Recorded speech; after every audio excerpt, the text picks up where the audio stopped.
All right, so next we're going to learn about analyzing functions or finding all of the different characteristics of functions. So some of these you'll be familiar with because you should have looked at some of them in Math 2 and Math 3. Some of them might seem new to you, but should make sense. And then I'm saving some for us to go over together in class. So the first characteristic that I would like you to find if you're analyzing a function is I would like for you to look for the transformations and the locator point or vertex. And for these, you are only going to do this if the function is a parent or a transformed parent function.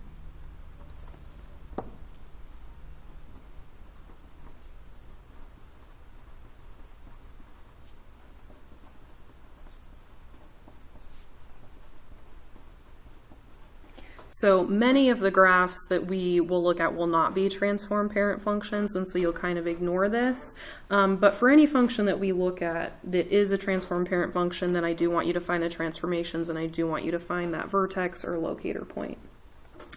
Another characteristic that we will always look for is the domain and the range.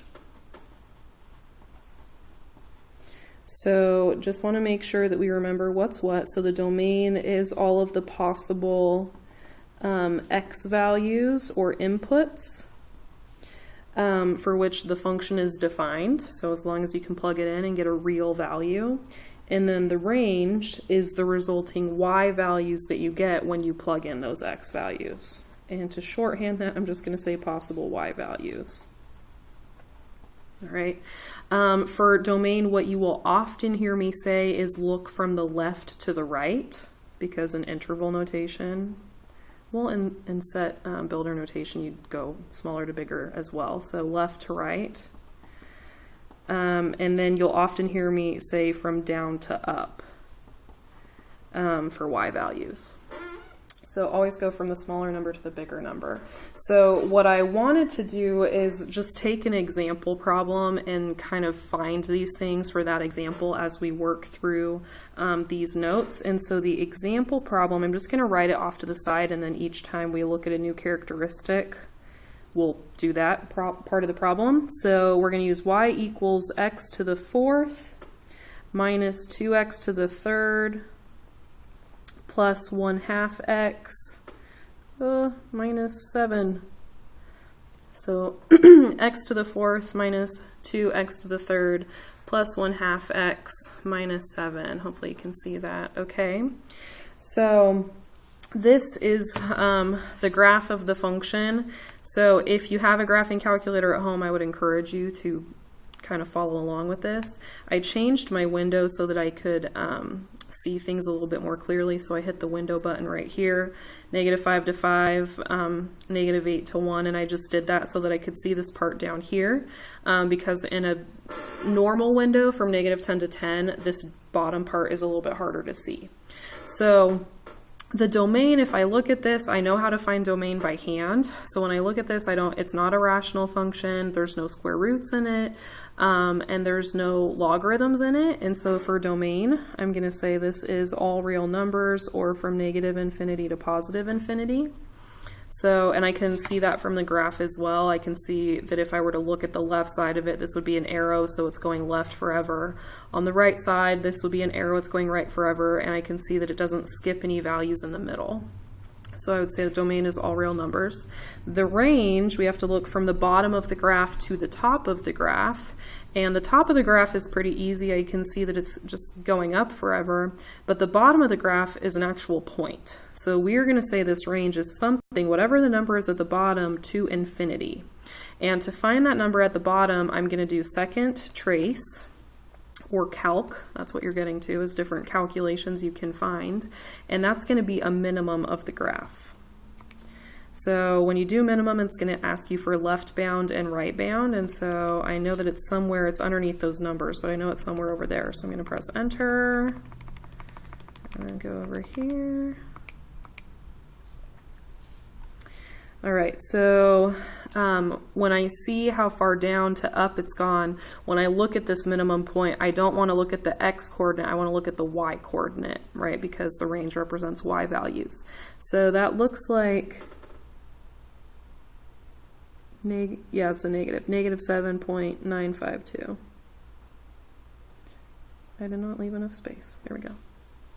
Okay, so there's our domain and range. Another thing that we're going to be finding always is our relative max and min and our absolute max and min. Relative max and min is something that's a little bit more common to look for, but absolute max and min is still good to understand what it is and know how to find it. So a relative max is the highest point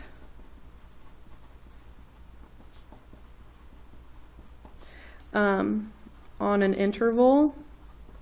So it might not be like absolutely the highest point, but it's like the highest point in the area that it's at. And I often refer to these as mountaintops. Mountain top. And then a relative min is the lowest point on an interval. And I'll refer to these looking like valleys. And then an absolute max or min is going to be the very highest or the very lowest. So absolutely the highest, absolutely the lowest. All right. One thing to consider about these is that I made that look like it includes these, and it doesn't. Right here is that with relative maxes and mins, you cannot use the endpoints of the graph. All right. So I'm going to say no endpoints. And for the absolute max and min, it can be an endpoint, but it can't be the end if the end is an arrow.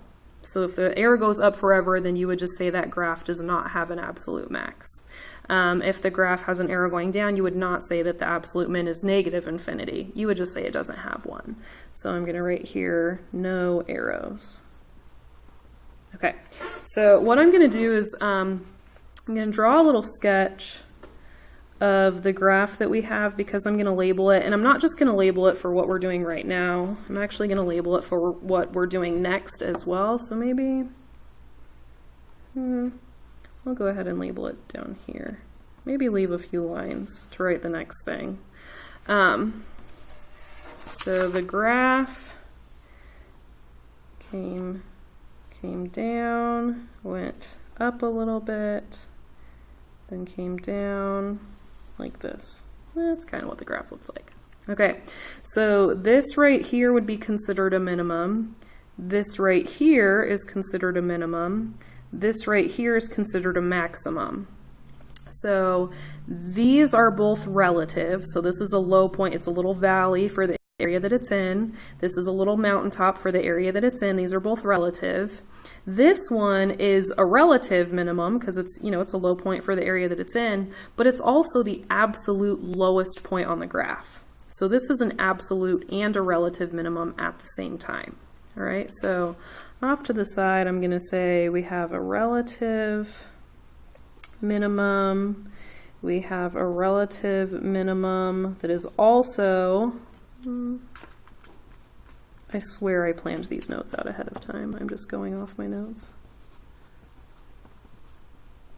And then we have a relative max. Okay, so I already have this one on my calculator screen, so I'm going to go ahead and write that one down right now. So typically when I have you guys write down points for things, I'm going to ask you to do 3 decimal places. So I'm going to say that my absolute minimum, which is also a relative minimum, is 1.440, negative 7.952. And then we'll go ahead and find the other minimum. So I'm doing second trace, option number 3. And I'm going to go over to this one. So I'm looking at the left side of that low point, and then I'm going to scroll over to the right side. If you have never done that on a calculator before, it's going to be very, very important that you tell me. I'm assuming that this is something that you've seen before. So if it is not, you need to let me know so I can help you do it on your calculator. All right, and then the absolute maximum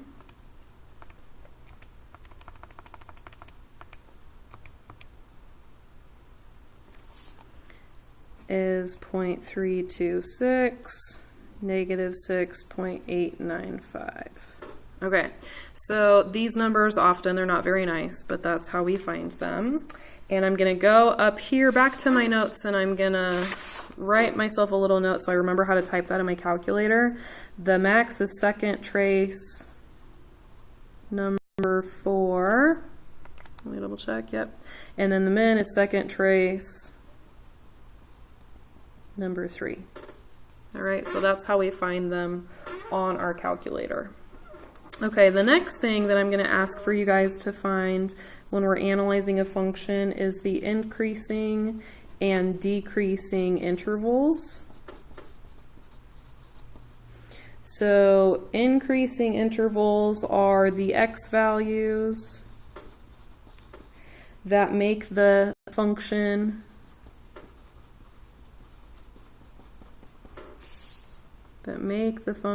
increase. And what I mean by increase is like the function is slanted up to the right. And then decreasing intervals are the x values that make the function f of x decrease. And so that would be slanting down to the right. So in our picture, we're going to go ahead and label all these different x values we can see. So we're going to start at the end of the graph. So the x value that describes the left side of the graph would be negative infinity. The x value at this minimum was negative 0.266. And you can see that the graph is going down and then it switches to going up. So the graph was decreasing right here. And then once it hits that x value, then it starts increasing. Then it hits the next x value, which is that maximum at 0.326, and then it starts decreasing again until it hits this minimum at 1.440, and then it starts increasing again, and it increases for the rest of the picture to infinity. So for this problem, we're going to say the increasing interval is from negative 0.266 to 0.326.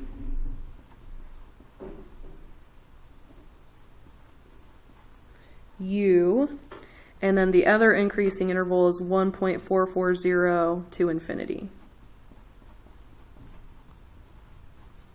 And the decreasing interval would be from negative infinity to negative 0.266. And then 0.326 to 1.440. So what I have found is that students often have issues. They have a hard time finding increasing and decreasing intervals. And if you label the picture like this, draw a little sketch and then label your x values with your maxes and mins, it makes it pretty easy to write those intervals. All right, one more thing that we're going to look at that should be old news is how to find intercepts. So these are other characteristics of the function that are important. So for your intercepts, just a reminder to find your x-intercept, you're going to hit second trace number 2. So these are called zeros of the graph. So I'm going to go down to number 2. I'm looking for the 0 of the graph. You can do left bound, right bound, just like before. I'm having a hard time because I can't see my screen very well. So the x-intercept here, there's 2 of them. There's one right there and one over here. Now you can scroll left and right if you want to. The other thing you can do that's kind of cool is if I can see that this x-intercept is somewhere on the left side of the graph, I could be like, well, it's right in there, so maybe check between -5 and 0. and I can tell my calculator an interval to look. So I'll be like, it's somewhere over here, it's between -5 and 0 somewhere, and I'll let my calculator find it for me. So for this graph, you have an x-intercept at -1.3210. And then the other one, if you want to be more specific, you can. This x-intercept is between 2 and 3 somewhere. So I could look at the interval between 2 and 3 if I want to be really accurate, or if I just want to say, it's somewhere between 0 and 5. I could do that too. So your calculator can handle it either way. And what I just did right there is I looked between 2 and 3. So 2.413, 0. All right, and then to find the y-intercept, we do second trace number 1.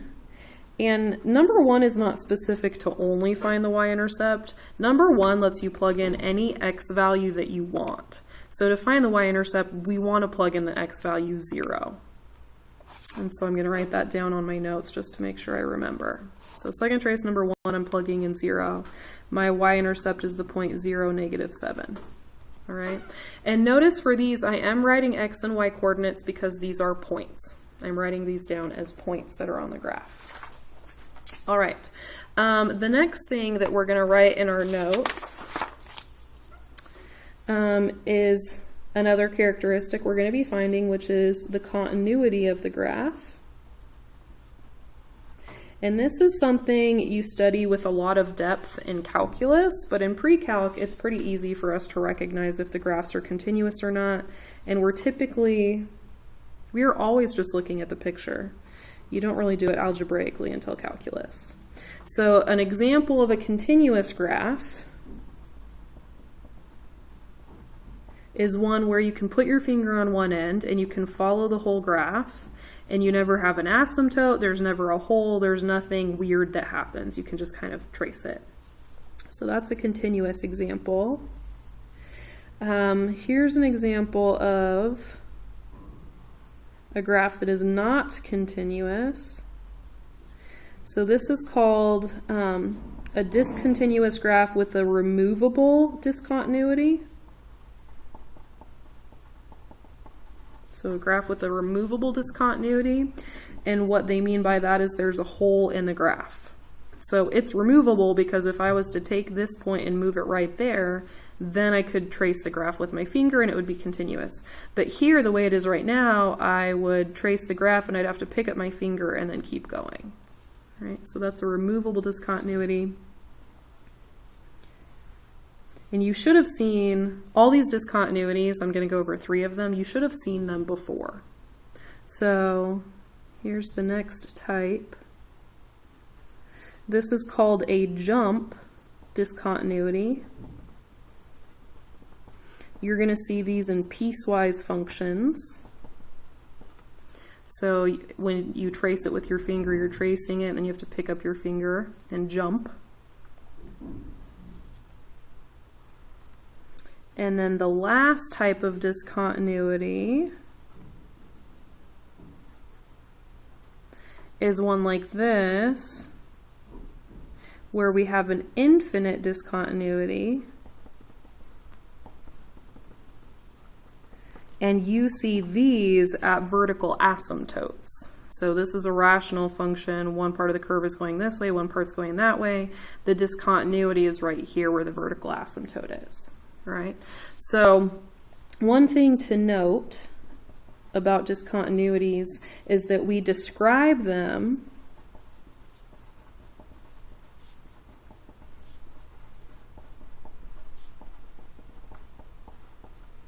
by saying what type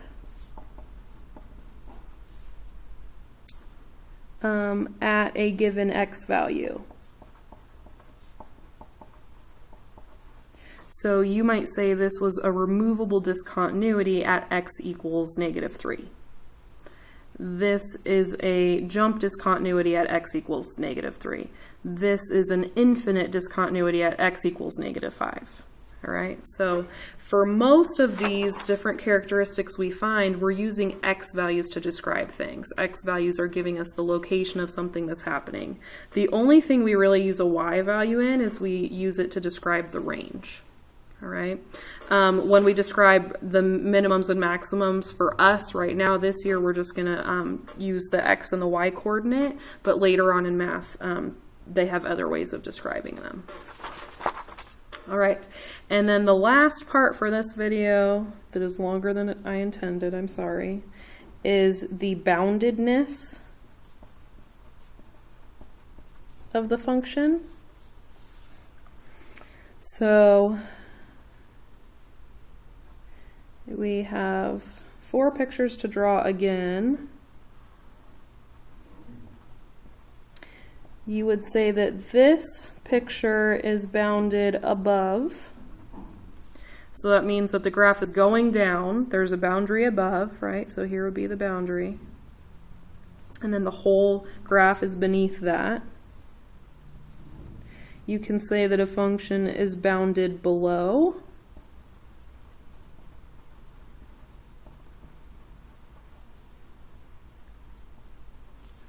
So that's an example of it being bounded below.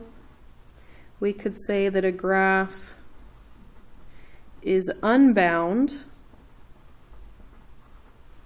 So it goes up forever and down forever. There's no specific boundary there. And then you have graphs that look like this. And you would say this graph is bound. So it's bound below and it's bound above. So it oscillates, or it goes between 2 values, or maybe it doesn't oscillate, but maybe it goes up to 1 and goes down to 1, and that's all you see. So that graph would be bound. So again, boundedness is one that we would see from looking at the picture of the graph typically, and these are things we just want to understand what those words mean when we work with them, but we're not going to do much more this year than just kind of recognize and understand what those words mean.